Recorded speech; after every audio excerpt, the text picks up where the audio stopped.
It's good, family. So, first and foremost, God loves you and I love you.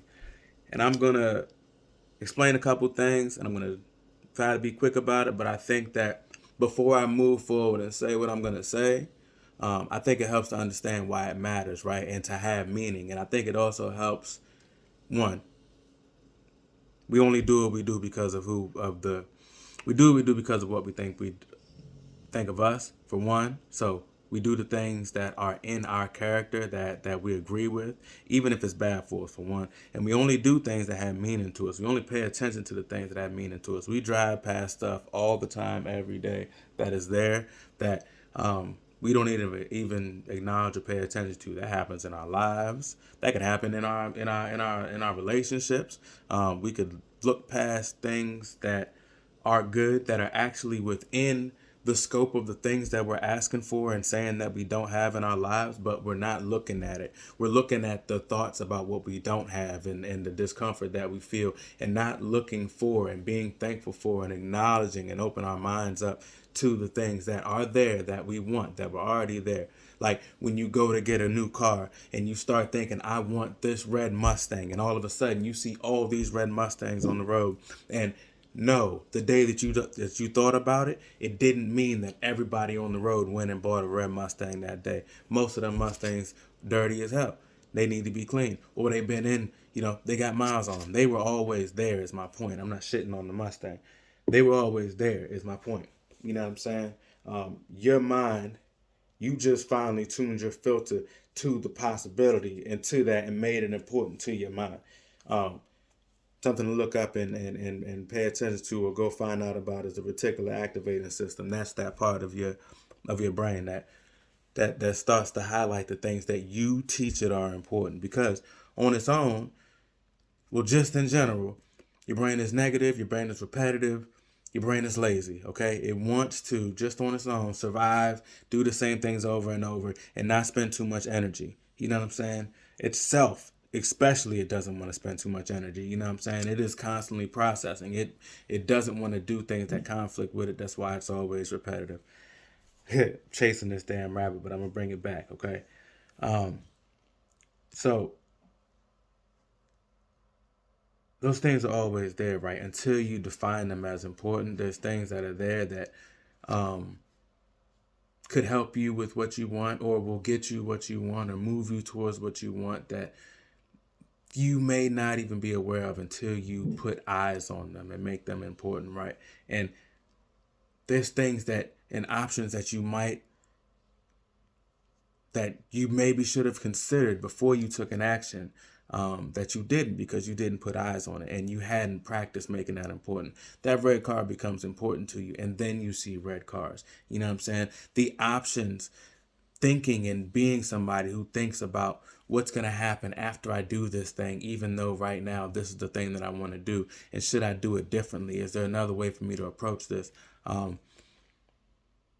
will I agree with this decision down the road, even though this is tough and uncomfortable right now? Um, is it actually the right thing for me to do? Even though it looks good and it's exciting and it's easy, and I could just say this, I could just do this, I could just do. Will I agree with it after? Like maybe late. Will I agree with it later today? Will I agree with it 10 years from now, 20 years from now? Um, and I have this idea. And it's not nothing crazy, but it's kind of like I said, I wanted to define some things, right? Um, and then I wanted to move forward and kind of read. I'm going to be reading in Proverbs 8 today. Well, right now. But I wanted to define purposeful joy. You know what I'm saying? Like when as I was going through and coming through and dealing with, struggling with my own thoughts and behaviors and just mindsets and emotions and just mind shit, and way I'm approaching things, and learning about all this stuff that happens to a brain and all this, and then also having to acknowledge that shit, well, if I can acknowledge that, then I've taken this jump through some shit myself, and I may have came out and been strong in it and all this, but how did I actually get affected by it? How did I actually process it? Like, you know, um, did I always, how much have I done the things that I agree with long term. And then honestly, why did I agree with those things, right? And as I was looking at that type of stuff, and then looking at things I struggle with, and looking at things I need to be putting into or taking from my life, um, you know,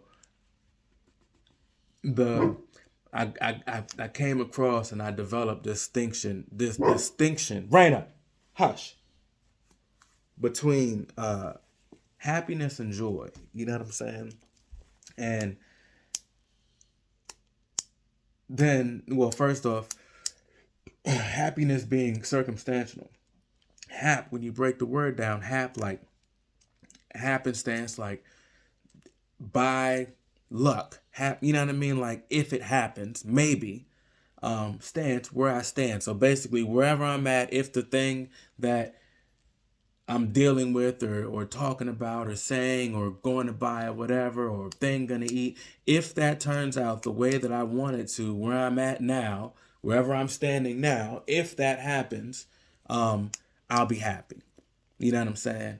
Is kind of how I learned to define happiness. You know what I'm saying? Like you kind of find happiness on accident. You know what I'm saying? Like because if it's based on the result of the thing out there going right, I feel like that's circumstantial.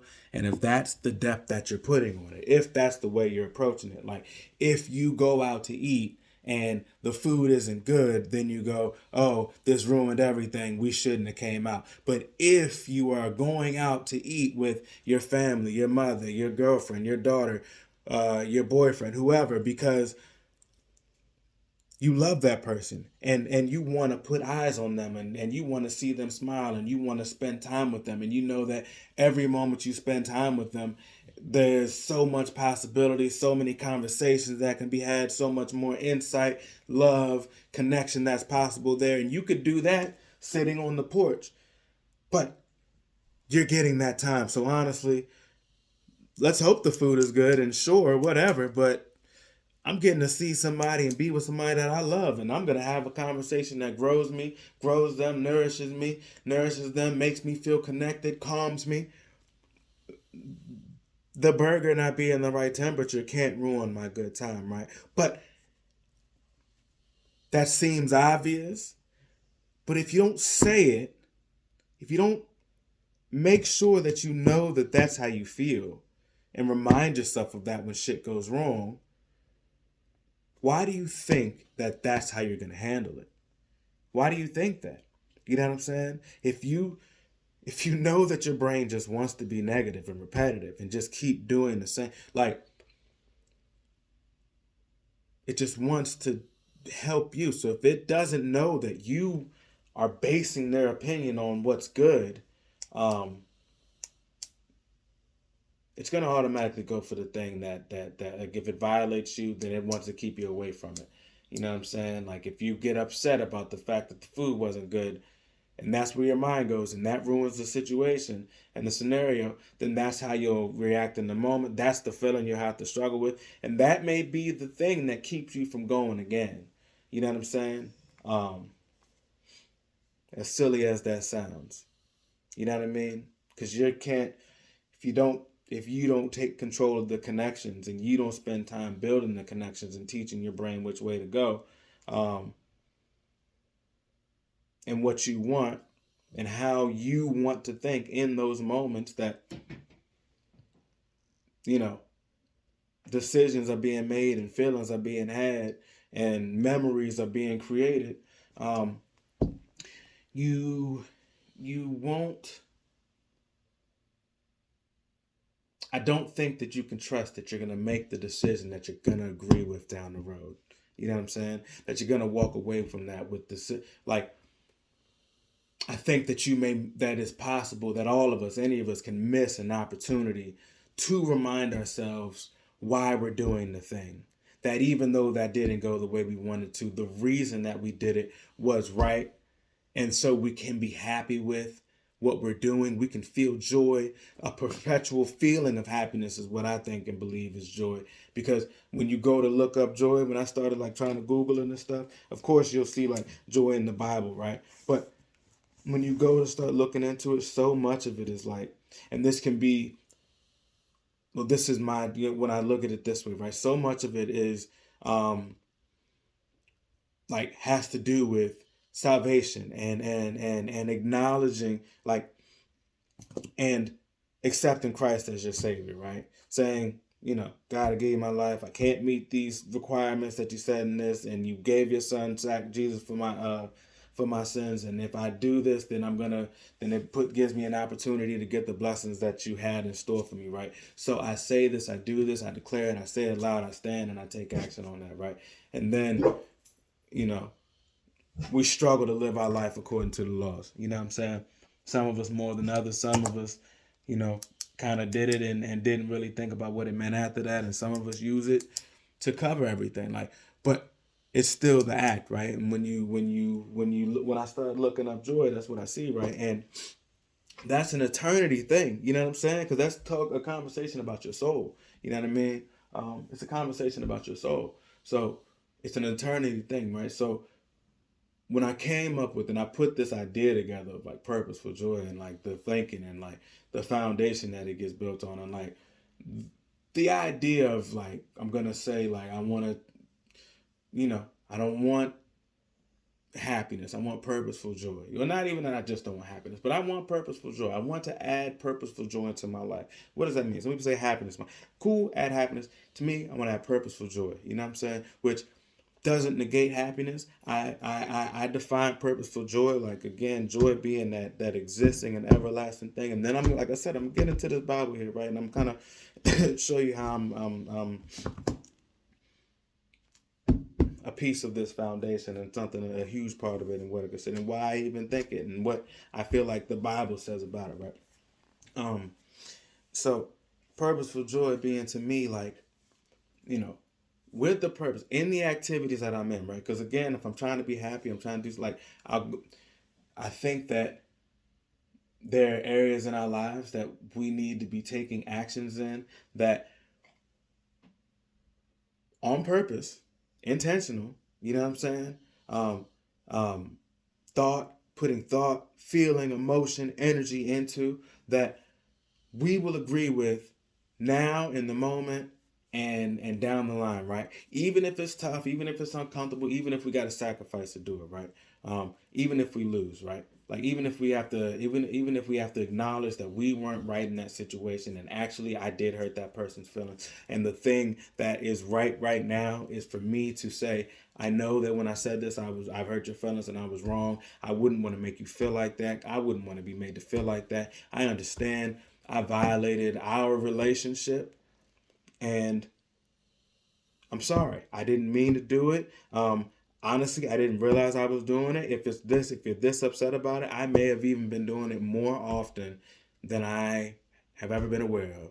And I may need your help to help me see that, because I really mean it. I want to be closer to you. And I realize and recognize if this is causing this, then I'm pushing you away. I'm putting something between us. You know what I'm saying? Even in the place that you might have said something to me foul because of this, I'm putting stuff between us, and I want us to be closer. And I know it might take you a while to understand and forgive that, but I want you to know here and now that I know and I get it, and I'm sorry. That takes energy. That takes changing the flow. The regular, like, well, if I never knew I was wrong, or I didn't really take responsibility for it, or I kept putting the blame on them because of what they were doing and how they were coming off, and then now I gotta acknowledge that, man, I was putting things this way, and I'm putting this up, and I'm changing our dynamic, and I'm putting you in a place of discomfort. Like, I gotta shift. I gotta come out of that. My brain doesn't want to do that. You know what I'm saying? Because I got to go, I'm wrong. Like, if I'm 20 pounds overweight, I have to say, I'm carrying 20 more pounds. One, I shouldn't say that. You shouldn't really define, watch your words. You know what I mean? Like, defining and identifying with what you identify with, period. But, like, if I'm going to go ahead and say, like, I got on a scale, I know that I should be walking. Like that being overweight is unhealthy and it's not good for me. It's not as good as, and I'm there. I've been excusing behaviors and laziness and excuses and anxiety. All this. I've been letting those things mean more than taking care of my health and setting a good example. I gotta acknowledge those things, right? Nobody wants to acknowledge those things, right?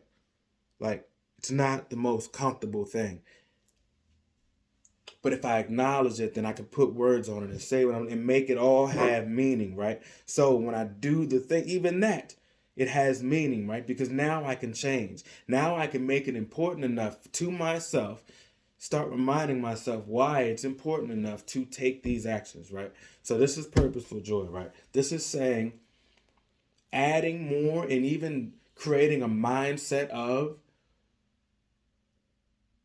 doing things that you will agree with, not just now, but in the long run, and especially in those important and key areas of your life, family. I've kind of separated down in that foundation of your faith, your fitness, your finances, your family, your friendship. You know what I'm saying? All of that kind of just breaks down, and the leadership is in there and communication. But those things, right? I feel like letting that be kind of the standard, right? That I want to do things on purpose. I know that I have to spend the time thinking about this and tuning my brain to search for the things and the activities and the mindsets, and to come back to, to possibly and potentially and more than likely go off track and come back to a standard of like putting the thoughts, feelings, actions, emotions, words into my life and into my relationships that even when they're uncomfortable and even when I have to sacrifice, even though that this may be the end of this relationship, this may be the end of this job, this may be the thing that changes our dynamic, this may be the thing I may make them uncomfortable. This may cause an argument. You know what I'm saying? I don't want to get there and I'm going to try to stay out, but it may cause that person to get angry at me. You know what I'm saying? But the reason behind it, I'm going to agree with it. If I'm setting a boundary, it's because I love you and I want to do everything for you. But right now you're being an asshole and it's pushing me away, and it makes me not want to do this for you. It's putting me away from you. I feel like you need to know this because I want to be this close to you. I want to be this open with you. I want to be this involved and connected and contribute all these things and create all this laughter, joy, excitement, connection, intimacy. I want to create all these things with you, but you're doing this. And it's making me, I can fight through it, but I'm feeling like a dummy for fighting through it. I don't like it. I'm not respecting myself. I don't feel good. I don't understand why this is. I'm feeling like, is this who I deserve to be? Is this who I am? Is this how you see me? It's just pushing me away. I want to get close. I need you to know this. But I also need to say it in a way that you feel that when I talk to you. Can't just say it however the hell I want to say it. I gotta have a standard with that too. You know what I'm saying? I gotta have a standard with that too, because if I bring war and animosity to you, you might not even hear me. I may be setting. I might already be defining and making sure that I won't get the thing that I want when I'm talking to you. You know what I'm saying? So, purposeful joy again. I feel like is that it's a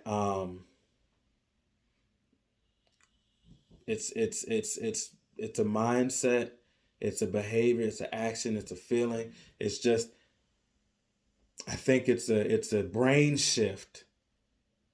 It's a brain training that it's an identity of, it's a goal of intentionally with compassion and just intentionally putting and doing the things and thinking the things and living the life and saying the words that I will agree with. that I will agree with long term and in perpetuity and forever. And forever. That joy is again, when you look it up, it's you know, it's it's accepting Christ as my Lord. That's saving my soul. You know what I'm saying? That's an eternity thing. That purposeful joy is like I'm making these decisions and I would agree with them forever. You know what I'm saying? That's the goal. That's the standard. That's the idea. Sure, we're gonna follow that. I done messed up a lot. I'm not saying that like, oh, I'm perfect. This is better. I'm saying, what is the standard? What's the idea? Like, what are we? We all have sinned and we all fall short. But fall short of what? Of making the decisions and having the thoughts and feelings and saying the words and being the person and having the identity that I'm going to do, that I'm going to agree with now, and doing the things it takes to be that now and forever. You know what I'm saying? Like, that's the point. Sure, we're going to fall short of that. But, okay, cool. I'd rather fall short trying to be that than anything else. I'd rather feel bad and feel like doubt and shame in myself because I'm not hitting that standard than anything else. You know what I mean? I'd rather feel guilty about not being that person that did those things than being anything else. You know what I mean? People go, oh, what would Jesus do? Oh, you did that to this person. Bruh, you try to act like Batman and damn anime characters and all this other stuff. Okay? So, what would Jesus do? That's fine. Here's just the example. That's my example. You know what I mean?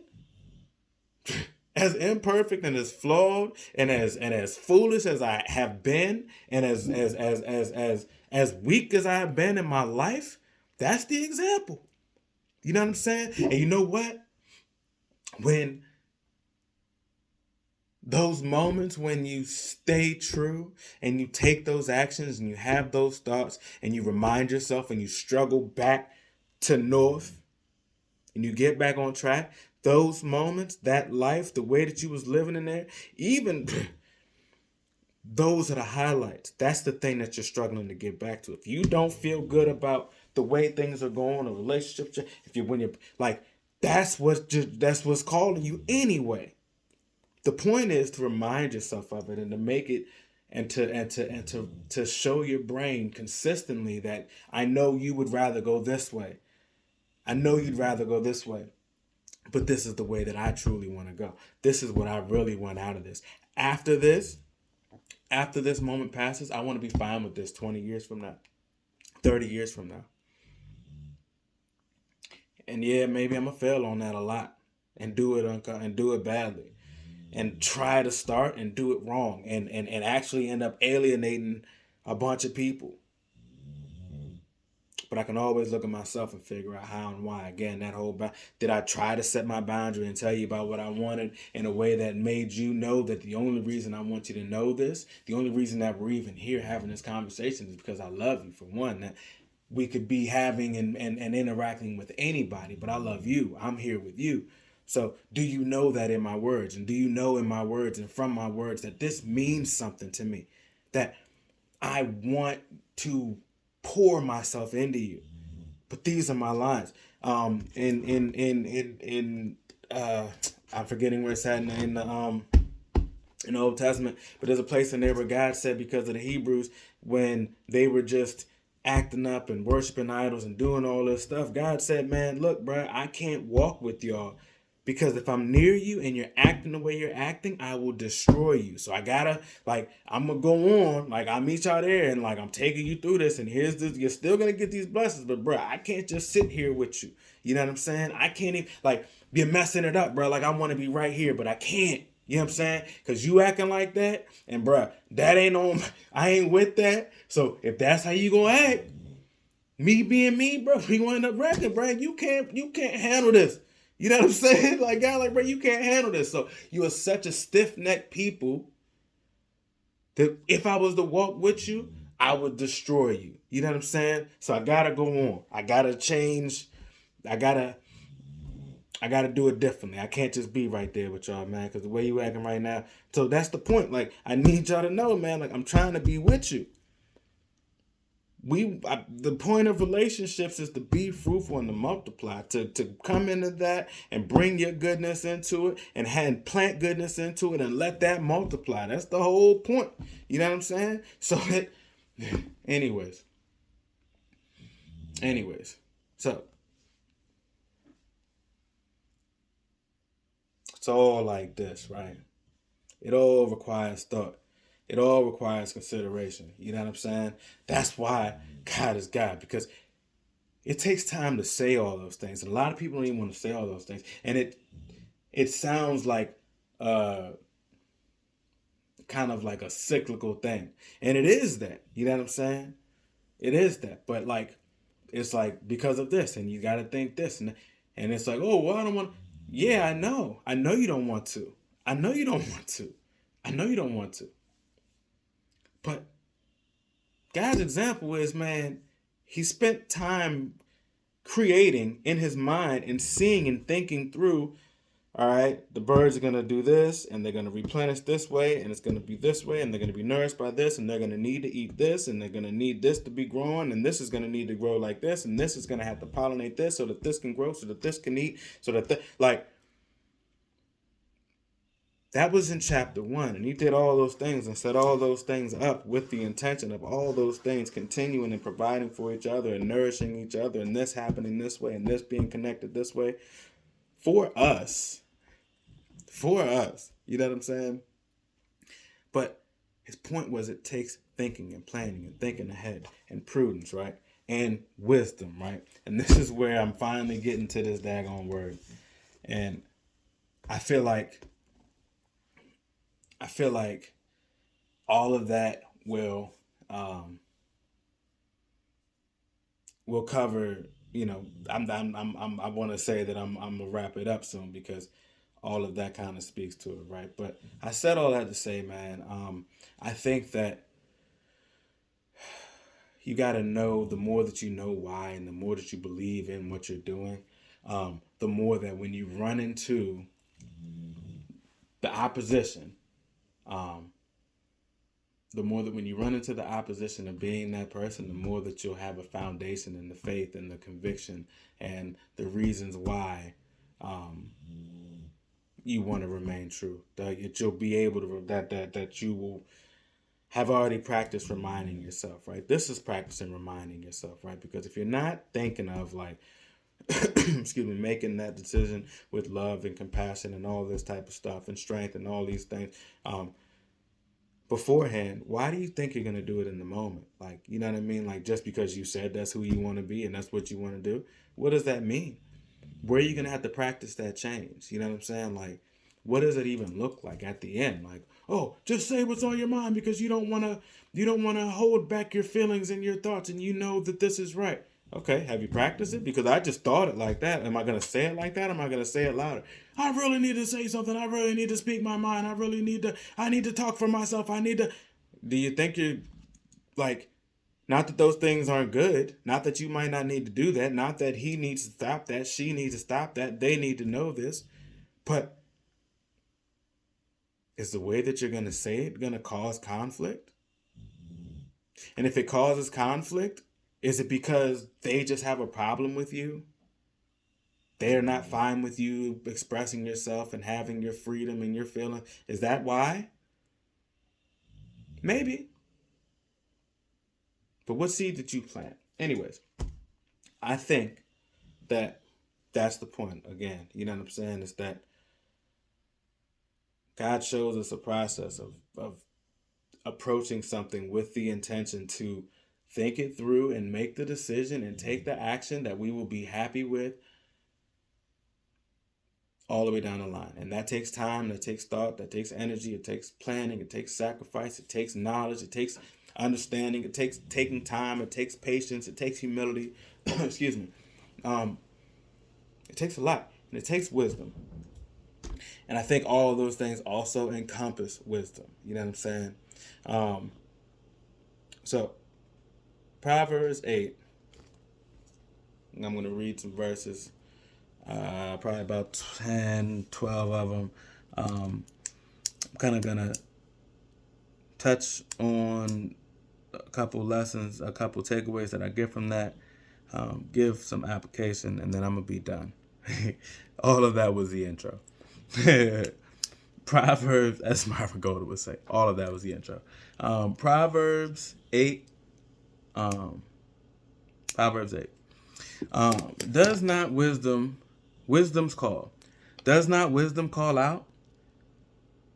Real quick, wisdom, as the way that I'm going to define it, my working definition is going to be the ability / skill to make successful, sustainable plans based on knowledge, understanding, prudence, faith, and compassion. Okay? Excuse me. After I read this, I'm going to talk about some of the blessings and the burdens that come with wisdom, which are, and thanks to acknowledge that there's a bunch of blessings and burdens that come with wisdom. For one, it means thinking things through, so that means having to take that time. That also means that if you are under pressure, I hope you've thought about it beforehand. You know what I mean? That wisdom will result in confidence and doubt. Being able to think through something, excuse me, through the end and see its successful possibilities can give you confidence in what you're doing, but also it can give you doubt, because what if it doesn't go the way that you wanted to go? That's where we go back to that whole idea of purposeful joy. Okay, even if it doesn't go the way that you wanted to go, you still know that it is the thing that is right. You know what I mean? But there's a possibility for doubt. Responsibility comes with wisdom, because if you're in a place of leadership, and also you start to understand that with wisdom, as I'm thinking through what's going to happen, if I have the ability to make skills based on success and sustainability, this will work and it'll go on forever, because it's going to happen anyway, right? I'm going to say something and it's going to leave a feeling and a thought for a while. You know what I'm saying? It is going to have an effect that ripples, right? So I'm going to be intentional about that, right?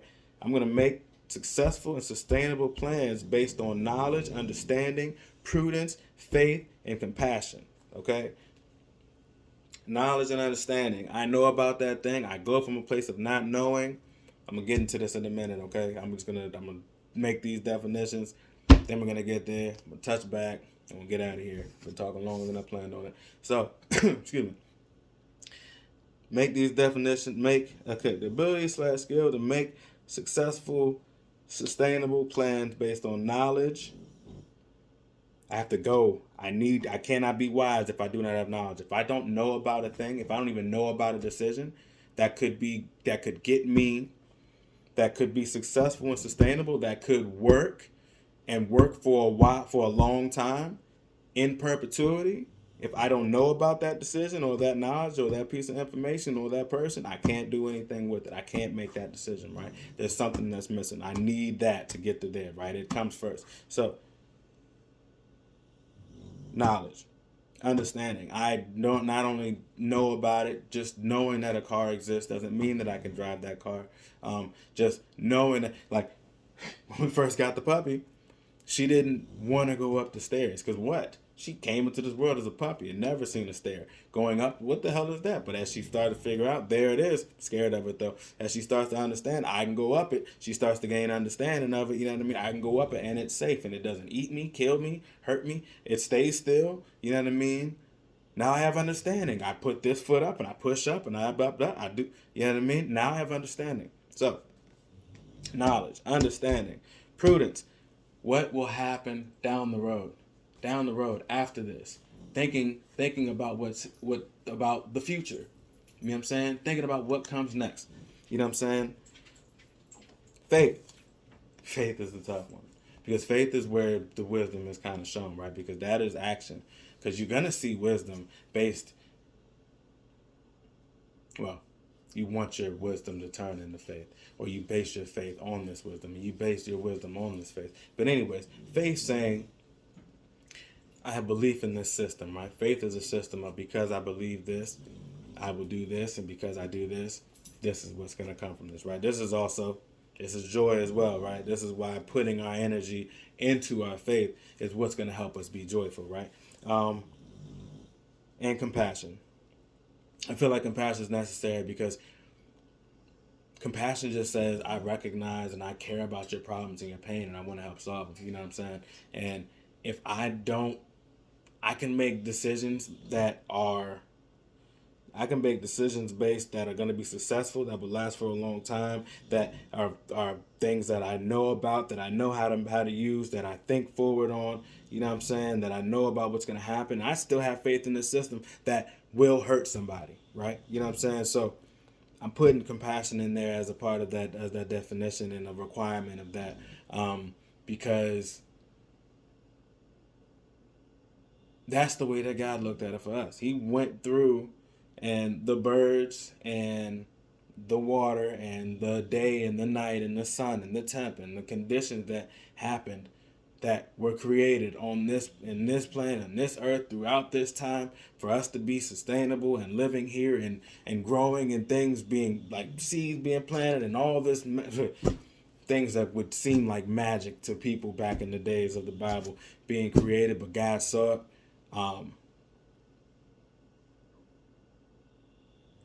That was meant to bless us and provide for us, because he cares, because he loves, because he had compassion for us, okay? So there's a lot of things that throughout time and throughout, even in this Bible, ideas and mindsets that were planted and watered and grew and multiplied, that are harmful as hell to us as well. You know what I'm saying? And that was the point as well. The knowledge of good and evil. That was the point as well. If you had confidence and compassion in your acts and your thoughts and in your identity, you wouldn't struggle as much as you struggle when you have insecurity and hatred in your identity and in your thoughts and your feelings. You know what I'm saying? If you weren't, you know what I mean? So if I didn't know that, yes, I can be successful, but you know what? I've also been broken up with. I've also been left. I've also been abandoned. I've also been lied to. I've also let myself down. I've also broken my word. Like, those things, those thoughts shift you. And I think God didn't want us going through and doing things and creating things and setting into motion actions and results from that place. I don't think that he wanted us to even have to worry about creating like that, because everything that we do creates. For every action, there's an equal and opposite reaction. We are always creating. Because what we're creating, we're always influencing something, and we're always leading something somewhere. So, wisdom. I thought it through, and it's going to work. It's going to work for a long time. Does not wisdom call out? Does not understanding raise her voice? At the highest points along the way where the path meets, she takes her stand. Beside the gate leading into the city, at the entrance she cries aloud, to you, O people, I call out. I raise my voice to all mankind. You are simple. You who are simple, gain prudence. If you think surface level, gain the ability to think beyond right now and think about what is going to happen in the future because of this right now. You who are foolish, set your hearts on it. People who are doing the same thing over and over and getting the same result and not learning from it. You know what I'm saying? Start learning from it. Start seeing the thing. Gain the knowledge of the offense, of the discretion, of the whatever, the setback. Understand how to navigate that jump. Start figuring out, I've been going this way. This is the way that's actually going to take me where I want to go. This is the place that's actually going to get me the result that I want to have, that I'm actually going to be happy and joyful of years and years and years from now. You know what I'm saying? Set your hearts on it, because you're causing yourself pain. Listen, for I have trustworthy things to say. This is wisdom speaking now. I open my lips to speak what is right. My mouth speaks what is true, for my lips detest wickedness. All the words of my mouth are just. None of them is crooked or perverse. To the discerning, all of them are right. They are upright to those who have found knowledge. Choose my instruction instead of silver, knowledge rather than choice gold. For wisdom is more precious than rubies, and nothing you desire can compare with her. You can lose the money. You can lose the gold. That can be stolen from you. That can be taken from you. The house could catch on fire. You can make a bad investment. I, wisdom, dwell together with prudence. I possess knowledge and discretion. To fear the Lord is to hate evil. I hate pride and arrogance, evil behavior, and perverse speech. Counsel and sound judgment are mine. I have insight. I have power. You look up the etymology of the word wisdom. It says to, like, wise is like to see, like sight, like vision. You know what I'm saying? And when they think about vision, when they talk about vision, that's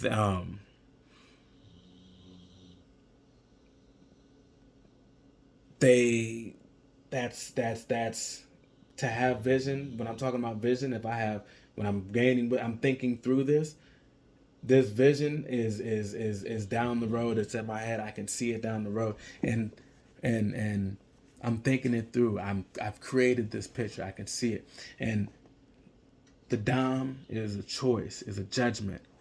You know what I'm saying? It's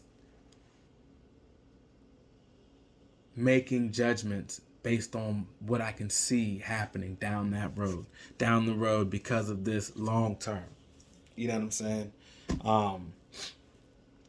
So this is the wisdom, this ability, dwell together with prudence. We live together. We're like this. Prudence is thinking ahead. I possess knowledge. I know things. I recognize. In order for me to know it, I've thought about this before. I've been here before, right? And discretion. Making the right choices, right? Not exposing too much at the right level. You know what I mean? To fear the Lord is to hate evil. I hate pride and arrogance. Just me, my exaltation. That's a lack of compassion. Because wisdom, again, that's needed in there. That compassion is needed in there. If I'm only thinking towards myself, my decisions will only be made with me in mind. Counsel and sound judgment are mine. I have insight. I have power. I have insight. I carry this with me. This has meaning to me. My actions are going to have meaning to me. My thoughts have meaning to me. What's going to happen from this is going to have meaning to me. The effects of my choices and my decision now, I'm doing it based on what it's going to mean to me, because afterwards, the effects and the results of it is going to have meaning to me. It's going to affect me. You know what I mean? And it's going to affect how I move forward into those decisions in the future, how I lead in the future, how I decide in the future, how I move, like how you do it, how my child does it, how my family does it, how my village does it, how my business does it. Like, and what am I basing that on? You know what I mean? What am I basing that on? Those fears, thoughts, insecurities, shames, all those things, like, they can become your God, my God. You know what I'm saying? They can become the thing that I focus on instead of my purpose. Instead of the original thing, the original reason that I got here, the original reason why I was saying what I was saying. Like, and when things and circumstances and people become your God, their reactions, their approval, all that type of thing becomes your God, you lose sight. You lose focus. You can. That's why that attention and intention matters, because you can. And when you do that, you make a decision based on what's in your face and not what comes after and what comes next, and how that will affect you and your life and the lives of the people that you care about and the people that you love and the people that you're leading. Excuse me. I believe it's in the commandments when it talks about if a man makes an idol its God, his family will be cursed for generations. Why? Because they're going to see that's the way that he acts. That thing is what's going to make his decisions. That thing is what's going to set his standards. That thing is where he's going to put his faith and his and that thing is what he's going to take action on. And his kids are going to watch that and learn that too. And he's going to treat his family from that place and lead his family from that place. And they're going to learn that. And his kids are going to learn that. And their kids are going to learn that. And generational trauma. Like, it'll just be the norm. So when love and compassion and respect and kindness and fear and truth and all those things, all those characteristics of God and sacrifice and all these things and confidence and self-esteem, all these things and boundaries and discipline and rules and all these things stop becoming what leads you, when those stop being the things that you're seeking, when you're not seeking those, when you're not looking for those, and you're not putting those things in your life and recognizing those things in yourself and demanding those type of things from the relationships that you have, you internalize that, you walk with that, that's what grows in you, and that's what, that's what you teach everywhere you go. That's how you view things everywhere you go. So, the point of wisdom is because at the end, I want to make decisions that are successful, sustainable. I want to seek wisdom and take action based on wisdom. Wisdom as a foundation. Again, that working definition of wisdom is the ability or the skill to make successful, sustainable plans based on knowledge, understanding, faith, and compassion. That takes thought and planning and sight. They take each other. They take, you know what I mean? So, I think I'm going to wrap there. And I'm going to say, man, you are capable, strong, and worthy of developing and sacrificing to gain wisdom. And that's what I pray for you. And I pray for you for your strength to make wise decisions.